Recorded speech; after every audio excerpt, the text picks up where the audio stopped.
Hola amigos, muy buenas tardes.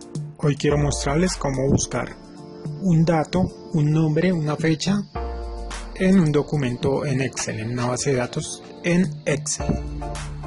Bien, yo por acá tengo una base de datos y vamos a ver cómo buscar el dato, bueno, lo que queramos buscar en Excel. Muy fácil. Cuando nosotros queremos buscar en Google, lo que hacemos es oprimir las teclas Control F y nos sale un recuadro por acá arriba en el cual podemos buscar lo que queramos. Pero en Excel tenemos que cambiar esa letra F por una B, la B larga, no la B pequeña, esta que escribí acá. Entonces vamos a oprimir las teclas Control B y como pueden ver acá me salió un recuadro. Vamos a buscar un nombre cualquiera, por ejemplo, bueno, un apellido.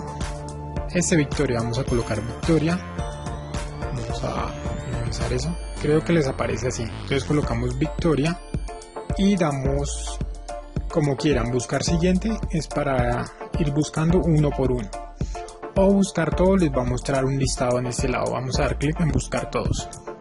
Acá me dice que solo hay un nombre o un apellido, Victoria. Si le doy buscar siguiente me va a mostrar el mismo, me va a mostrar la casilla. Por ejemplo, si yo tengo seleccionado acá en esta fecha y no sé dónde está el nombre Victoria, bueno, yo en este momento sé por lo que estoy haciendo el ejemplo y estoy buscándolo y escribiéndolo acá. Pero si queremos buscarlo, más seguro es que no sepamos dónde está ese nombre. Simplemente le damos buscar siguiente y nos va a seleccionar la celda con el nombre. Ahora busquemos otro, por ejemplo Carlos. Vamos a buscar todos y como pueden ver, Carlos sí tenemos dos. Acá nos aparece el primero y si le damos buscar siguiente nos envía al siguiente.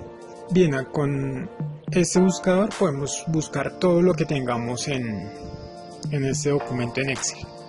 Por ejemplo, si queremos buscar una fecha, digamos esta 6/07 del 1955 y damos buscar siguiente, nos va a enviar a esa celda. O le podemos buscar todos, en este caso solo habría una, pero hay bases de datos que tienen mucho con esa fecha. Le dan buscar todos, les va a aparecer acá y una vez hecho eso pues simplemente le dan buscar siguiente y él los va a enviar a esas casillas. Bien amigos, solo quería mostrarles cómo buscar en Excel. Muchas veces no sabemos cómo hacerlo y aquí está pues la forma de buscar en Excel. Espero que el video sea de ayuda para ustedes. No olviden suscribirse al canal, regalarme un like y nos vemos en un próximo video tutorial. Chao amigos.